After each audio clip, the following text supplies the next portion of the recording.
ब्रह्मा जी ने कहा और कुछ मांग लो, तो इन तीनों भाइयों ने 3 पुर मांगे हैं। ध्यान देकर सुने। तारकाक्ष नाम का जो है उसने ब्रह्मा जी से कहा कि मुझे सोने का पुर दे दो।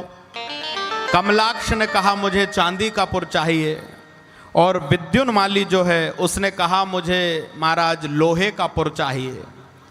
और ऐसे पुर होना चाहिए कि इन पुरों के अंदर पूरी दुनिया की सारी भोग विलासिता, धन ऐश्वर्य, किसी चीज की कोई कमी ना हो। ये पुर हमारी मर्जी से जहां तहां उड़ सकें, जा सकें, और जब तक ये तीनों पुर एक जगह पे इकट्ठे ना हो तब तक हम मारे ना जाएं। महाराज तारकासुर के 3 बेटों ने तपस्या करके ये मांग लिया और फिर क्या सोचने लगे कि महाराज हमें जो पुर मिल गए हैं, 3 पुर इन तीनों राक्षसों ने मिलकर के मांगे, तो इनका नाम पड़ गया त्रिपुरासुर। क्या नाम पड़ा?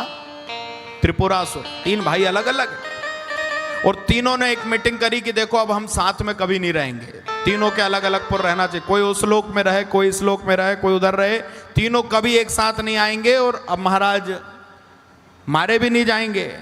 और इसके बाद क्या किया? बोले इसके बाद इनने एक बहुत, महाराज राक्षस थे लेकिन इनने गजब का काम शुरू कर दिया। क्या? बोले अपने पुरों में भगवान शंकर की पूजन शुरू कर दी, भोलेनाथ की उपासना करने लगे। और भगवान का न्याय महाराज बड़ा विचित्र है। ऐसा बिल्कुल नहीं कि भगवान हमेशा राक्षसों को मारते ही हैं। प्रहलाद ने राक्षसी वंश में जन्म लिया, लेकिन भगवान ने प्रहलाद को अपना पार्षद बना लिया। बलि राजा राक्षस थे,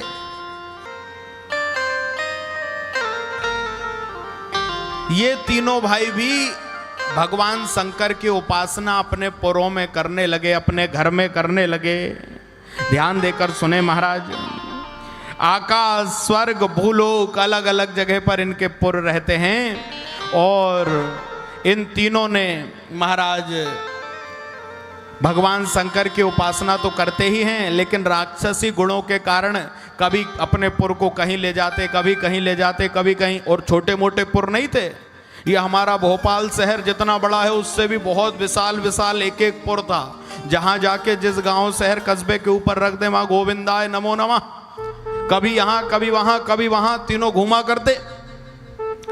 देवता बड़े परेशान हो गए, क्या करें महाराज, ये त्रिपुरासुरों ने तो नाक में दम कर दी है। तो उसी समय महाराज सारे देवता मिलकर के भगवान भोलेनाथ के पास गए। हे महादेव, हे बाबा, इन त्रिपुरासुरों ने अन्याय, अत्याचार, पापाचार ये कर रहे हैं, आप इनको मारो, इनका वध करो, इनके त्रिपुरों को नष्ट करो। तो भगवान शंकर ने देवताओं से कहा कि देखो मैं इन त्रिपुरासुरों को नहीं मार सकता। क्यों? क्योंकि ये अपने अपने पुरों में मेरी उपासना कर रहे हैं, मेरा भजन कर रहे हैं, मेरा अभिषेक कर रहे हैं, मेरा नाम जप कर रहे हैं। और बताओ यदि मैं अपने नाम जपने वाले को, अपना पूजन करने वाले को, अपना भजन करने वाले को मार दूंगा तो ये तो बहुत गलत हो जाएगा। इसलिए मैं त्रिपुरासुरों को नहीं मार सकता। ये सभी देवता मिलकर भगवान विष्णु के पास में गए, कहा हे नारायण, ये जो त्रिपुरासुर हैं इनके वध की कोई लीला करो भगवान। तो भगवान विष्णु ने भी कहा कि ये महाराज सनातन धर्म पर चल रहे हैं। ध्यान देकर सुन लेना भैया, हमारा सनातन धर्म क्या है? एशो धर्मा सनातनः। भगवान विष्णु कह रहे हैं ये सनातन है, और सनातन को मैं कभी नहीं मार सकता। मैं तो प्रतिपल सनातनी का रक्षक बना रहता हूं।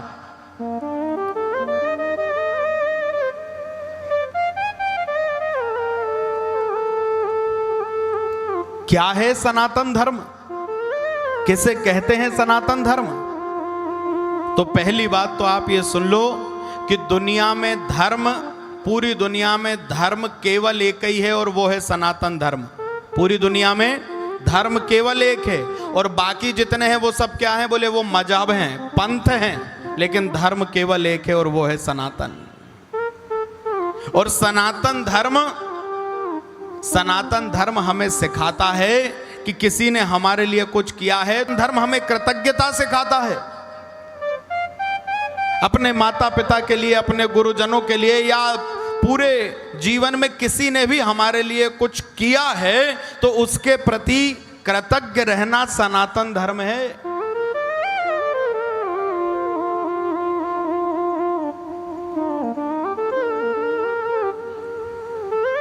भगवान कह रहे हैं कि यदि ये मेरी पूजा करेंगे और मैं इनको मार दूंगा जाकर तो एक कृतज्ञता हो जाएगी। अपने साथ महाराज कोई अच्छा कर रहा है और अपन उसके साथ में बुरा कर दें, गलत कर दें, कोई षड्यंत्र रच दें, वो तो महाराज हमारे लिए अच्छा सोच रहा, अच्छा कर रहा है, अच्छे के लिए प्रयासरत थे। बोले अच्छा करने वाले के साथ में गलत कर देना कृतज्ञता है, लेकिन किसी ने हमारे लिए जीवन में कुछ किया है तो उसके प्रति कृतज्ञ रहना सनातन धर्म है महाराज।